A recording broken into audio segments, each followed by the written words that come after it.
देवाचं नामचिंतन केल्याचा फायदा काय होतो? महाराष्ट्रामध्ये मुंबई सारखं शहर आहे आणि त्या मुंबई शहरामध्ये एक डॉक्टर होऊन गेले, ज्या डॉक्टरांचं नाव आहे डॉक्टर नीतू मांडके.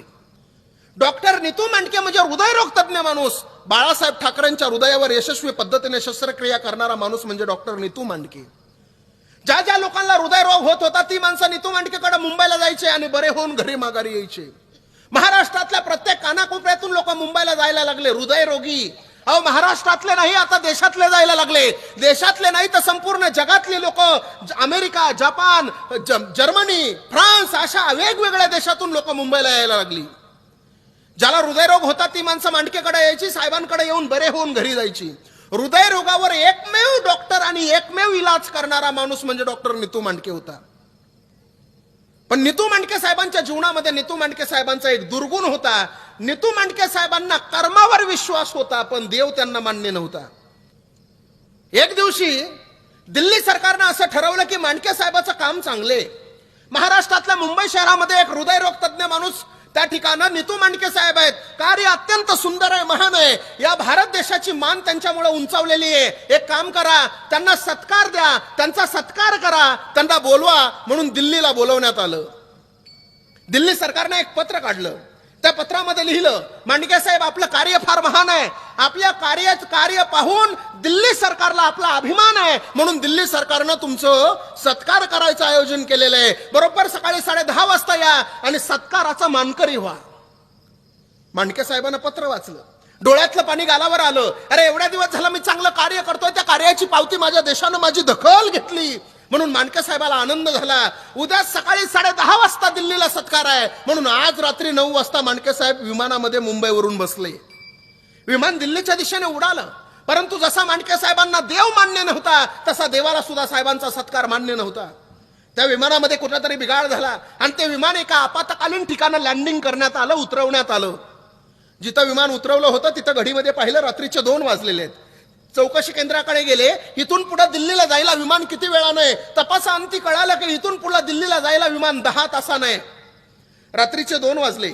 मला उद्या सकाळी 10:30 पर्यंत दिल्लीला पोहोचायचंय. विमानाची सोय नाही, नेमकं करायचं काय? पण बुद्धिवान माणूस होता. त्या बुद्धिवान नीतू मांडके साहेबांनी एक भाड्याची गाडी बोलवली. भाड्याच्या गाडीमध्ये मांडके साहेब बसले. त्या गाडीचा वेग वाऱ्याच्या गतीने दिल्लीच्या दिशेने गाडी धाव घेऊ लागली. परंतु हा सत्कार नियतीला मान्य नव्हता, देवाला मान्य नव्हता. ढगांचा कडकडाट झाला, दुधोशा पद्धतीचा पाऊस पडू लागला. त्या पडत्या पावसामध्ये वाऱ्याच्या गतीने दिल्लीच्या दिशेने गाडी धाव घेत होती. परंतु पुढे नेमका एक अरुंद पूल आला. त्या पुलावरून मांडके साहेबांचा रस्ता चुकला. 10 किलोमीटर, 20 किलोमीटर, 50-100 किलोमीटर चुकीच्या रस्त्याने प्रवास झाला. पहाटेचे 5 वाजले आणि दिल्ली काही दिसत नाही. मांडके साहेबाच्या लक्षामध्ये आलं आपला रस्ता चुकलेला आहे. ड्रायव्हरचा हात दाबला. सांगितलं, ड्रायव्हर गाडीला कुठंतरी ब्रेक मारा, रस्ता चुकलाय, आपला सत्कार आता सत्काराच्या ठिकाणी आपण पोहोचू शकत नाही. ड्रायव्हरनं रस्त्याच्या बाजूला एक झोपडी पाहिली. झोपडीच्या समोर आपल्या गाडीला ब्रेक लावलं. मांडके साहेब गाडीतून उतरले. त्या झोपडीमध्ये 2 तास थांबण्याची व्यवस्था होते का म्हणून पाहण्यासाठी मांडके साहेब झोपडीच्या समोर गेले. झोपडीचा दरवाजा वाजवणार तेवढ्यात त्या दरवाजाच्या सांधीतून आतमध्ये एक दृश्य पाहिलं. दृश्य असं होतं की एक विधवा बाई होती. एक पाळणा बांधलेला होता. त्या पाळण्याला दोरी बांधलेली होती आणि त्याच्यामध्ये श्रीकृष्ण परमात्म्याची मूर्ती ठेवलेली होती. ती विधवा बाई झोका देत देत भजन करत होती. श्रीकृष्ण गोविंद हरे मुरारी, हे नाथ नारायण वासुदेवा. तिचं भजन चालू होतं. पण मांडके साहेबाला ते मान्य नव्हतं, देवच मान्य नव्हता, तर भजन कुठलं मान्य? तरी सुद्धा घाबरत घाबरत मांडके साहेबाचा नाविलाज असल्यामुळे त्या झोपडीचा दरवाजा वाजवला. त्या विधवा बाईनं झोपडीचा दरवाजा उघडला. विचारलं, कोण आपण? साहेबांना सांगितलं नाही स्वतःचं नाव. साहेबांना स्वतःचा परिचय दिला नाही, स्वतःचं नाव सांगितलं नाही. फक्त साहेबांना एवढंच सांगितलं की आम्ही दिल्लीला चाललो होतो, रस्ता चुकलोय, तुझ्या इथं थोड्या वेळ थांबण्याची व्यवस्था होईल का? ती विधवा बाई म्हणती, साहेब आमचं कामच आहे अतिथी देवो भव. या घरामध्ये घेतलं, बसायला घोंगडी टाकली. साहेबांना एक पाण्याचा तांब्या भरून दिला. साहेबांनी पाणी ग्रहण केलं आणि त्या ताईनं सांगितलं, साहेब 2 मिनिटं थांबा, तुम्हाला चहा टाकते. चुलीवर चहा टाकला महिला मंडळ. चहा टाकला, पण देवाच्या नामचिंतनाची एवढी वेडी होती, तिला वाटलं चहा उकळेपर्यंत पुन्हा पाळण्याच्या समोर जाऊ, देवाचं भजन करू. पुन्हा पाळण्याच्या पुढे गेली, पुन्हा भजन करायला लागली, पुन्हा झोका द्यायला लागली. श्रीकृष्ण गोविंद हरे मुरारी, हे नाथ नारायण वासुदेवा. 5 मिनिटं, 10 मिनिटं, 15 मिनिटं, 20 मिनिटं भजनामध्ये दंगून गेली, रममान होऊन गेली.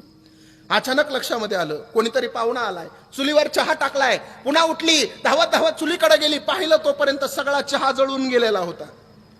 पुन्हा साहेबांकडे आली.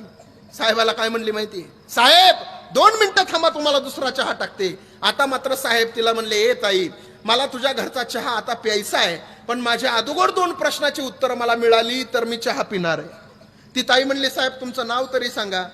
साहेब म्हणले, माझं नाव मी नंतर सांगतो, अगोदर माझ्या प्रश्नाची उत्तर दे. न राहून त्या मांडके साहेबांना तिला पहिला प्रश्न विचारला, का ग ताई, गेली अर्धा तास झाला मी पाहतोय त्या पाळण्याला तू झोका देतीये, त्या पाळण्यामध्ये नेमकं कोण आहे?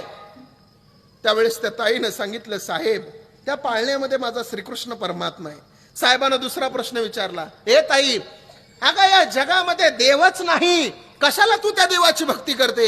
आता मात्र ताई चिडली, लालबुंद डोळे झाले, 2 पावलं मागं सरकली आणि म्हणली, ओ साहेब, देवानं तोंड दिलं म्हणून काही बोलू नका. काय विचारता तुम्ही? कशासाठी तू याची भक्ती करते? कशासाठी भक्ती करते सांगू तुम्हाला? अहो तुमचा आणि माझा परिचय नाही, तुम्ही आलात कुठून, चाललात कुठं माहित नाही, तुमचं नाव कोणतं, तुमचं गाव कोणतं, तुम्ही राहता कुठं, तुमच्याबद्दल मला काहीच माहित नाही, तरी सुद्धा तुम्ही दुसरा प्रश्न विचारला. तुम्ही म्हणलात कशासाठी तू याची भक्ती करते? तर ऐका ना साहेब, साहेब बघा ना, पुढे एक पलंग आहे, पलंग, त्या पलंगावरती माझं 5 वर्षाचं लेकरू आहे ओ साहेब, आणि त्या 5 वर्षाच्या लेकराला हृदय रोग झालाय असं म्हणतात बुवा. मुंबईला फार मोठा डॉक्टर आहे नीतू मांडके, त्याच्याकडे जाण्यासाठी फार पैसे लागतात, पण ते पैसे माझ्याकडे नाहीत साहेब. मला माहितीये, या माझ्या कृष्णाची भक्ती करत असताना हा माझा देव असा एखादा माणूस माझ्याकडे पाठवल की तो माणूस मला घेऊन त्या नीतू मांडकेकडे जाईल. हो दादा, आता मांडके साहेबाच्या डोळ्यातलं पाणी गालावर आलं आणि मांडके साहेब काय म्हणले माहितीये? ए ताई, ए ताई, अगं ज्याच्याकडे गाडी आहे, ज्याच्याकडे बंगला आहे, ज्याच्याकडे माडी आहे, ज्याच्याकडे पैसा आहे, ती माणसं नीतू मांडकेला भेटण्यासाठी मुंबईला येतात, पण ज्याच्याकडे एकनिष्ठतेने देवाचं नामचिंतन आहे त्याला भेटण्यासाठी आज मुंबईवरून नीतू मांडके तुझ्या कुटियात हजर आहे. ही नामचिंतनाची ताकद आहे.